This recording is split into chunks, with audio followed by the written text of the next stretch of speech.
He had to be. But anything they put in our newspapers, anything they put on TV, we want me to believe is true. Look at the lies they tell. And you believe it.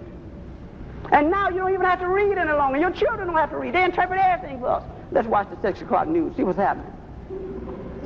You will see what ain't happening.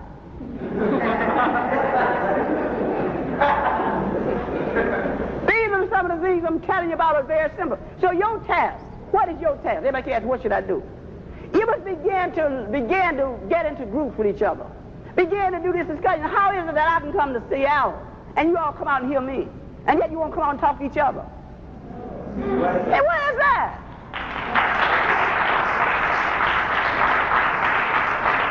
I mean, what is it? What is it about us that we can't get together and get our own differences? Why is it that everybody can get us together but ourselves? Mentacide. Mentacide keeps us from trusting each other. Mentacide divides us. It's a planned program. And let me tell you something before I be under any illusions. Under any illusions. I have a great deal of respect for the white race. They look out for themselves. I ain't got no problem with that. Don't think no fools held us in check for no 362 years. No fools held this great race of ours down for no 300 years. They're smart people. Don't play them cheap. Don't play them cheap. We have a very formidable enemy here. And they're very amenable and very nice. How are you? Can I help you with your bag? How do this? Let's understand this. We're not dealing with no people who curse you out, who make you mad. On the contrary, they'll make you feel better. Bobby, they are better friends than my blacks. Yeah. That's Mentacide. And we must become that way.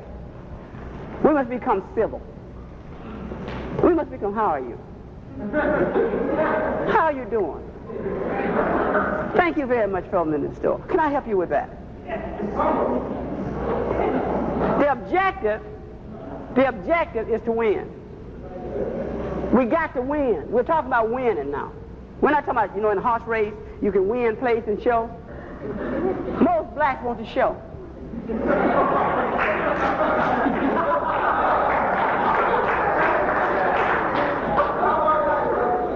I want to win. I would say the other thing we must do, the whites have written our history in blood.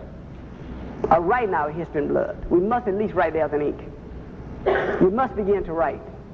You must begin to write about your experiences and put them in your Bible. Put them in your books. Pass them on to your children. Say, pass this on. Pass this on. One thing we've found out, the oral tradition does not work. It gets distorted. We must write down what's happening to us. Because the history they're writing in this university has nothing to do with reality. Nothing to do with reality. And so, in ending, I would like to say, so we can take some questions, that I really appreciate the type of love you've shown me throughout the years. If you think that tonight I was showing you something that there is no hope, then that's not true. You misunderstood. It's just that the only way, I was telling the brothers tonight about, I rarely quote other people, because that's the problem. Every time you look up, brothers and sisters are quoting somebody else other than black people. But Fanon said it, and I like to quote Fanon because he is black, that there comes a time when silence is dishonest. When silence is dishonest. And we cannot remain silent any longer. I realize what's happening now around the country now with people like me and others is we're becoming isolated. There's a move on now to divide the black community along class levels. To tell black people that the problem is not race, it's class. That those bourgeois blacks up there have more in common with white than they have with you at the bottom. And it's a thing that we're going to have to deal with. We cannot ignore it any longer. Books are being written by it. And it's going to especially affect the black student, because the black student is a paradox. The black student finds himself on a college campus where he is being trained to be a professional. And the strange thing about it is, very ones who give you the class analysis guess who they quote? They quote people like Castro, who was a